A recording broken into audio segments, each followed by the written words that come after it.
Hi guys, so yun may nagtatanong kung paano ko raw i-edit or ilagyan ng background ng aking mga videos. So sa mga hindi pa nakakaalam, panoorin nyo hanggang dulo. Shoutout nga po pala kay Sir Snaker World. Follow nyo po siya guys. So first, punta kayo sa Play Store, search CapCut, then install or download. Okay?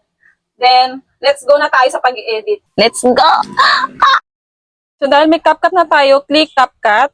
Then, click New Project. So, meron na akong background. Itong aking napiling background. Then, ayan. Then, click Overlay. So, may video na ako dyan. Yan ang ating video. Slide lang po natin hanggang makita natin itong Remove BG. Then, click Restore. Automatic po siya mag-a-apply.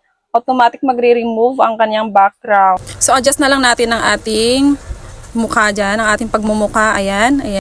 And then, move natin pababa ang ating face lock. So, yan. Okay na po yan. And then, pwede na po nating i-adjust ang volume pa down. Kung gusto nyong i-voice over, meron po dyang recording.